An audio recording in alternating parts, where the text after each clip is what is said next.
Chapter 21. Bottled Ships and Wooden Fortunes.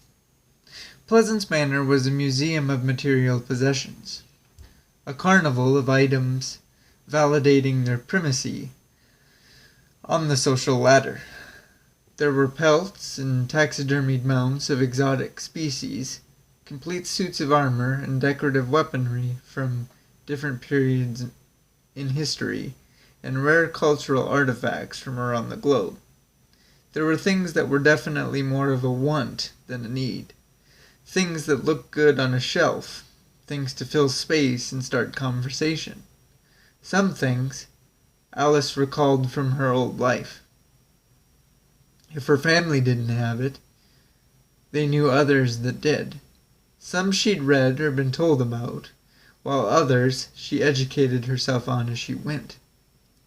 Her tour concluded with a round or two of childish games around the property, and the family adjourning to their individual schedules.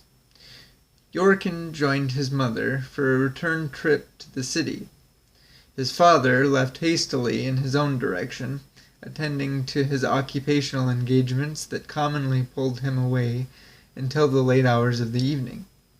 His siblings slithered off to do whatever it was they wanted on the unseen reaches of the estate. The point is, they left Alice alone, treated her as though she'd always been there, or like she wasn't there at all. They turned her loose, crusting her with her own devices in this castle of theirs. Harmlessly, of course, she chose to preoccupy herself with another walk about. Excuse me. To retake the tour as her own guide, with her own itinerary. She hovered from one bust to the next sculpture, to the next painting, ending outside the most surreptitious room in the whole of the second floor. The room, she was explicitly warned, belonged to the master of the house. It was a den, not so unlike the numerous other rooms of the sort used for entertaining guests. But the crucial difference here was that it was only for his esteemed business associates. Behind these doors they'd light cigars and pour sherry, discussing and celebrating their dealings, unalluring to their wives. Mr. Little was adamant this room contained nothing of interest to children either, hence his preference toward keeping it closed off, like it was when Yorkin took her past it initially. Be that as it may, he was overly ebullient when telling her about the nautical instruments and the collection of bottled ships being accumulated by his father. On this, Alice's second jaunt up the stairs, however, things were noticeably amiss, and not as she saw them previously. The door to the den was ajar to a width insinuating Othello came and went in a rush, leaving his residence without making absolutely sure it was properly secured and locked. The still small voice of her conscience pleaded with Alice to stay on the designated path to the wings of the manor that were open to the public and the rest of the family. But the invitation, the temptation of this forbidden fruit, was insufferable. With no one watching, no one to deliver immediate repercussions, she gave in, the little bit needed for a taste, just one bite. This apple of Eden revealed the den to be precisely as Yorkin described. Model ships were the chief ornamentation, placed wherever they'd fit, seen wherever you'd turn, and merely highlighted by the rest of the commodities being saturated by the glint off a grouping of bottles set to sail on a blue of another nature. Squint, and you'd see the many decanters that made up Othello's personal bar. You'd find the cases of cigars, primed and ready for the ashtrays that were in need of emptying, on side tables paired with either a lounger or chair. For Alice, these were the main attractions. She panned to them, slipped inside, and then, for lack of a better word, she attacked them. She feverishly frisked each piece, scouring the arms, legs, and frames in yearning search. Finally, she found what she'd been looking for while feeling around the underside of a chair seat, a homemade symbol, a half an inch long engraving of the astrological sign of Eris, flowing into the sign for Jupiter. "That's your father's mark, isn't it?" was the question on the mind of Lutwich, for the girl lying prone on the floor in a room she ought not to be. Caught as she was, Alice sprang from her stomach and spun to see Nicolette in the doorway with him. I'm sorry. I was just showing myself around some more, and the door was open. I was curious. I know I shouldn't have been. But I had a look, and happened to see this chair. I thought it could have been one of his, but there's only one way to know for sure. Please don't tell." Excuse me. Don't apologize," he replied nonchalantly, allowing himself into the room with her.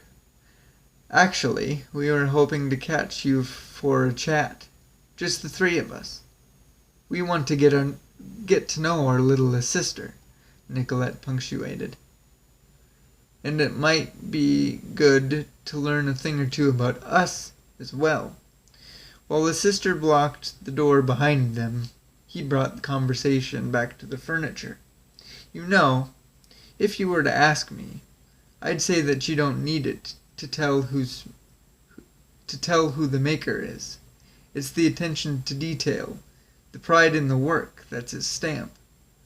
Highly sought after by people like us."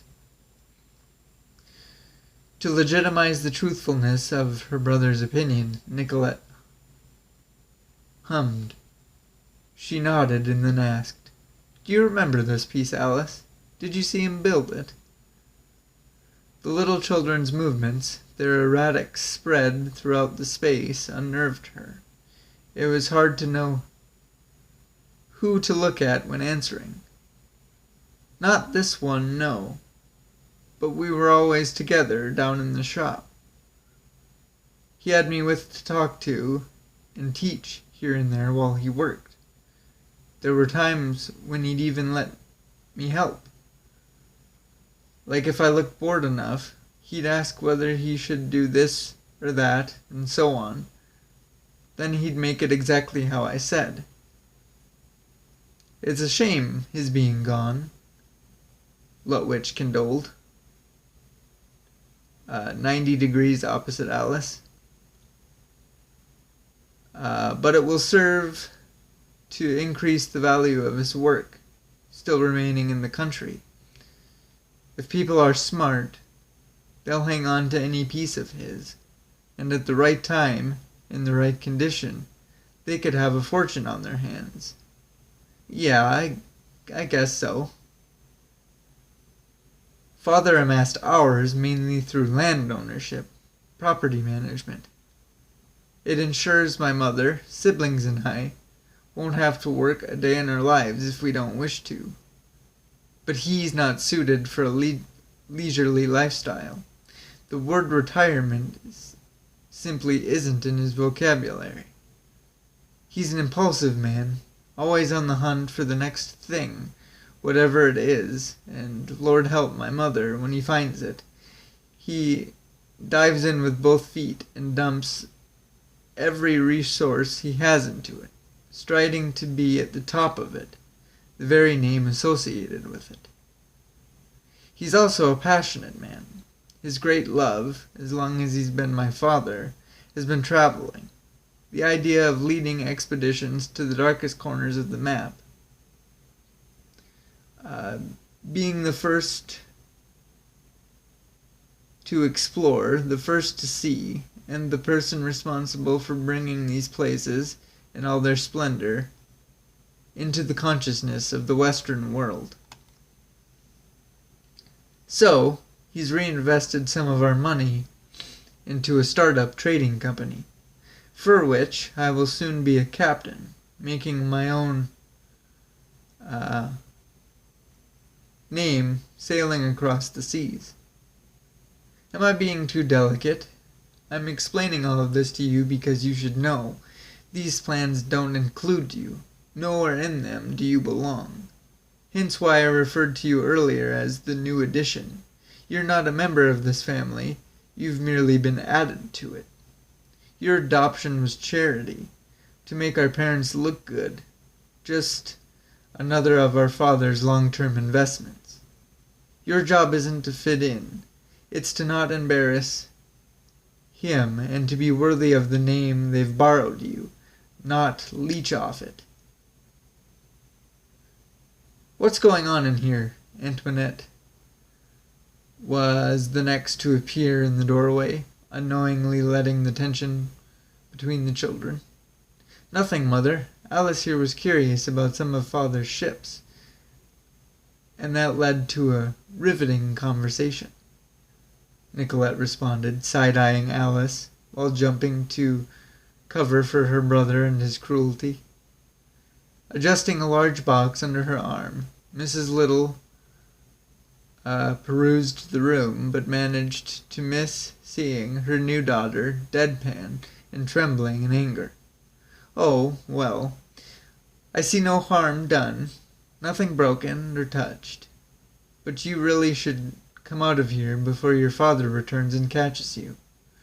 We've got presents, Yorkin enticed, holding up a stack of 2 smaller boxes he was able to carry. Yes, we do, Antoinette chuckled. They're for you, Alice. Come downstairs and open them. She obeyed, but wasn't ready to turn her back on those jackals so soon. She was the last to leave the den, letting them follow Antoinette so they couldn't sink their teeth into her again or throw her down the stairs and call it an accident. Coming to the bottom, Yorkin placed his packages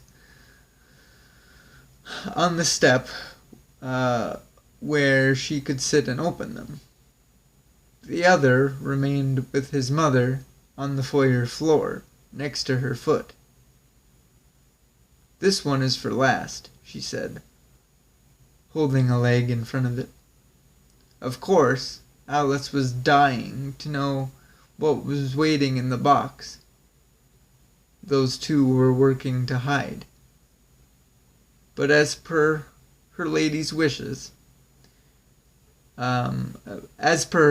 lady's wishes, she started with the top present on the stack. Wrapped with ribbon and bows, each was provided with its own justification for purchase. The small box, a white pinafore apron, to keep you clean and proper in everything you do, whatever mischief you get into.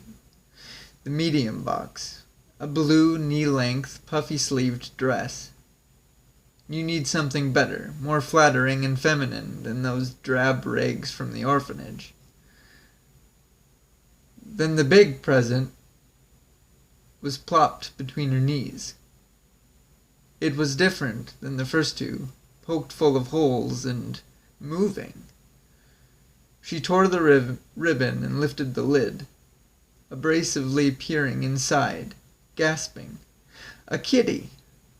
as she reached down and pulled out an 8-week-old chimera kitten. Her left body was black, and her eye was green, whereas her right was orange with a blue. I know how confusing and scary today must have been for you, so we thought you could use a friend. She could use someone too, I think. Maybe you can help this feel like home for each other. Does she have a name? Alice wondered, with the kitten nuzzling her chin. Nope, the man at the store said you could pick it, Yorkin replied, stroking the tuft of her neck. Cradling her body with one hand and her butt with the other, Alice raised her up. As she said aloud the name she chose, the kitten's sandpaper tongue licked her nose. Dinah. Now, that's a unique name, Mrs. Little praised. Where'd you get it? My mother. Chapter 22. From Pyre to the depths of Odyssey. Alice was gone, but where was she? Somewhere in her mind, I guess.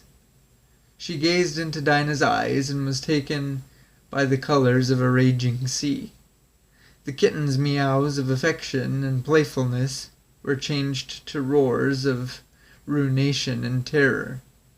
But where was she? In darkness, she struck the match that fed a lantern, illuminating her face in a ghostly tint against the shadows of the night. She stood on the stoop of the Hargraves' home, though it wasn't derived strictly from memory. Her consciousness had constructed the building to overlook the seashore, a vacant harbor with the neighboring countryside burning. The unholy screeches drew closer. A pair of familiar hands fell upon her shoulders, spat out from the wall of infinite black behind her. They were dense in form. Bone felt like bone, skin felt like skin, but there was no mass attached to them. Her heart didn't jump, however, nor was she skittish. They felt protective and warm, reminiscent of life she knew wasn't there. It comes for us, Alice. It was her mother's voice, though it sounded strained and staticky, multi-dimensional, perhaps caught in between. You must run. I'm not going anywhere. I won't leave, she attested, rubbing the wrist and setting her heels. Another hand stretched out from the beyond, latching onto her arm. It was her father. She could feel his inhales and exhales, the cold of his breath blowing on her as if he were kneeling at her height. You must, child. There isn't time to disagree. Our doom is a fate you cannot alter. When it unleashes its fury upon us, this house, it won't be able to divide its focus.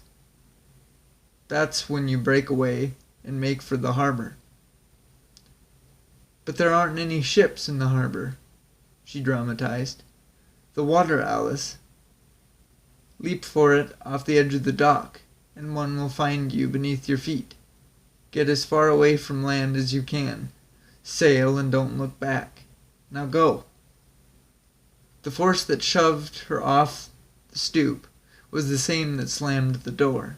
It hurt, but ultimately saved her from the incoming onslaught of the beast, heaving a conflagration at the upper level of the house as it flew by. The heat from the blast followed her to the ground as it circled back to perch on the roof. She had to stomach everything starting to crumble and give way under its weight. But that's when she got the clearest view. The black smoke bellowing from her bedroom couldn't hide the monster. She was gobsmacked to see the same creature that stalked her vision at the site of the accident. That it was here. It had infiltrated her mind and found her. The serpent was mimicking her. She stared, it stared back. She crawled, palm first, then foot, and it flared its nostrils, expelling steam and cinder. It seemed almost agog with her, not altogether interested in her scooting in the direction of her goal until she clambered to her feet. That's when it launched into a race to the harbor. So, the bird of prey pursued the mouse. By the grace of God, Alice exerted just enough strength, speed, and smarts to stay ahead and out of its clutches. She reached the dock, yes, but this is where her true troubles began. Call it strategy or toying. The demon ripped its claws over each plank, slicing them down the middle a hair after she cleared them. This accomplished half of the desired effect. It knocked her off balance and slowed her, but she stayed upright. The boards onward were collapsing. Brooking no prudence with hopping the submerging sections and running across the watery gaps. A final, daring jump put her over the edge of the dock, but she never touched the water.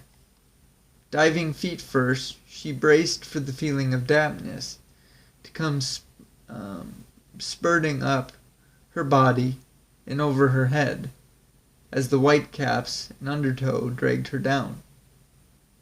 Instead, she landed on a hard surface, a wooden surface, as though she had held her breath and plugged her nose to climb aboard a ship. And how lucky she was to have a vessel, the likes of this, seemingly float right up beneath her feet. And what an awful time to be on deck. You see, the weather had turned most foul, even fouler than it looked from shore, and the crew was at its mercy. The storm was blowing the rain sideways. They were surfing the violent rise and fall of the waves that battered the hull and washed over the bow, drenching the adrenaline-drunk mariners, battling with the sea and the threat of capsizing. Amidst such turmoil, the shouting and splashing, Alice formulated only one thought, that the voices of these sailors sounded anomalous. They didn't belong to adults, but boys, and girls too.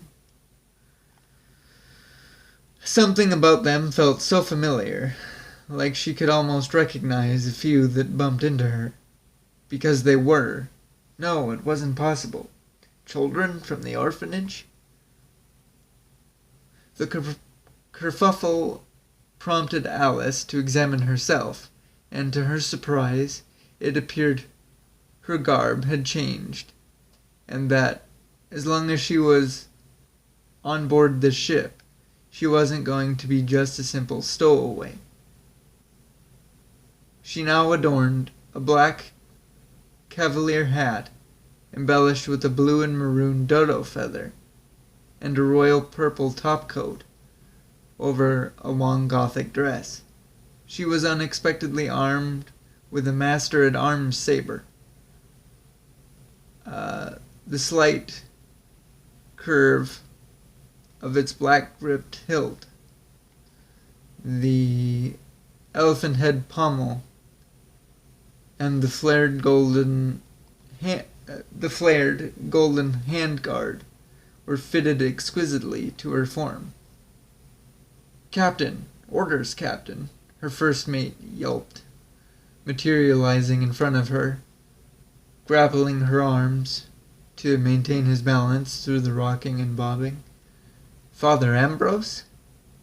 She floundered, working to penetrate the year's worth of grime and evident hardships which concealed the kind and corpulent man she knew. The wind screams through our sails, but the sea, she won't let us go. It gains on us still, but I'm afraid if we push any harder, we may not see land again." She needed to step back to process the elements of her reality that were persistently cropping up, metamorphosized here. Their ship was truly lost to nature, far removed from the dock and coast. But the monster still gave chase. It must have flown miles at this point, dodging lightning bolts and charging through swells. Suddenly, seated just as it was at St. Perot's, an air of confidence bloomed in Alice. "And would we deserve to see it, do you think, if we ran aground as cowards? Point us port side, Ambrose, and pray it can tell not the difference between powder and a clap of thunder. Aye, Captain, man the cannons, port side, on your word." The 7 barrels were then wheeled into their individual compartments below deck, with Alice hanging off the rigging above them. She rode the undulation, keeping her sight on the beast gliding closer. Taking her saber from its scabbard, she held it with a straight arm, aiming down the blade as if it were an Enfield musket. When, and only when, the point lined up perfectly with the demon's skull, did she give the command to fire, an order that traveled through every mouth and was heard by every last board and nail on the vessel. One after another, the line of artillery fired their shots. Ammunition flew wildly. The flash of the ignition stunned Alice, and the puffs of smoke debilitated her as they created a lingering smog, forby affecting the atmosphere. The dead of night was transformed into a brighter but clouded gloom. The rain fell softer, and the sea was turned to the glass of a misty bog. The air moved passively, carrying on it the smell of gunfire. There was a tension-filled ominousness mounting around them. The only sounds to be noticed were the clanks and creaks of the ship as she oscillated, anchored to the surface. The crew was plastered to her sides. Combing the haze for the bounty, none seemed able to recuperate. "Where is it? Do you see anything?" a sailor inquired aloud. "I heard a screech and a splash. We had to have hit it," another answered. "Oh, that means nothing, you stoop," a third insulted. "No, it doesn't. So you should be careful not to mention it unless you're sure," Ambrose joined in. "I am, I swear it," the boy insisted. We fired several shots at the thing, most of which being inaccurate and bound to miss. Furthermore, when they did, they'd make a splash. The name-calling girl continued. "Your brain, if you had one, would remind you that living things don't typically enjoy getting shot at. They might choose to express it by screeching, as you call it. Well, if you had a brain, it would tell you that dead things tend to sink, meaning if we hit it, which I believe we did, we may never find it again. But all that really matters, all the proof I need, is that thing isn't chasing us, trying to burn us alive anymore. I want confirmation. Alice barked, irritated with the bickering. She intended to further address her desire with the crew, but was interrupted by a marine animal's call and vocalizations, attracting her to the water anew. "What is that?" asked a concerned seafarer. "It's like it's singing. It's a song," a second female member hypothesized, unbothered by the noise. "A whale, Captain?" Ambrose questioned, passing her the floor to convey her opinion on what they were hearing. And that was the problem. She wasn't seeing anything. She didn't know what it was, but she felt fairly sure it wasn't going to be what these people wanted, nothing they'd experienced. Its music rattled the railing she was holding on to.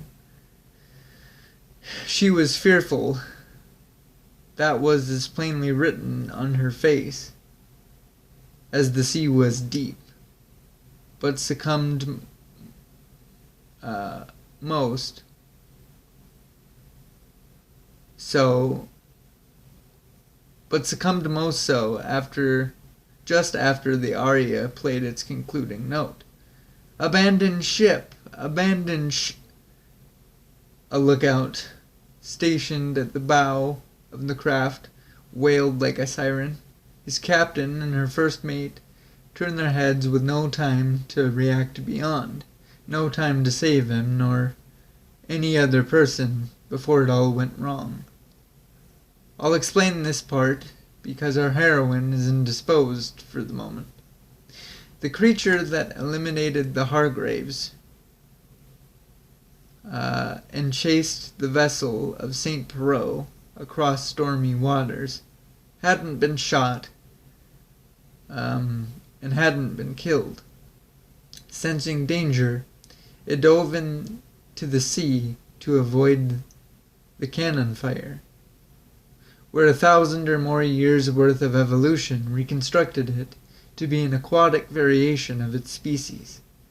Now, and furthermore, equipped with gills, fins, and the like, the reptile chose this exact point to reintroduce itself. It breached, splitting the ship from hull to mast, and sealing the fates of the divided and blindsided crew, sending them with it to the abyss. Alice awoke with no recollection of the happening. There was no ship, no orphans, no beast. It was her and the depths. She hovered, marveling at the optically distorted image of the world above. She ruminated on how much she didn't want to rejoin it, how peaceful it was down there. After everything she survived, she didn't want to bear the guilt again. She was drowning voluntarily, wanting to just let go.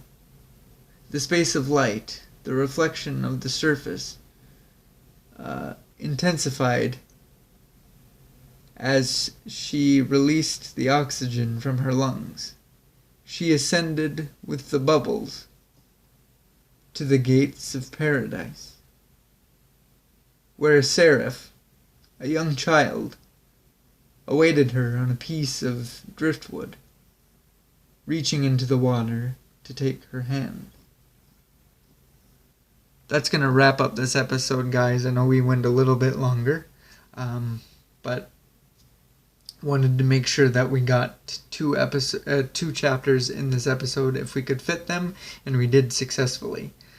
If I'm able to do that in the next episode, the next one is going to be the finale of the book. If I'm not, of course, because I think those chapters respectively are a little bit long, so we'll see.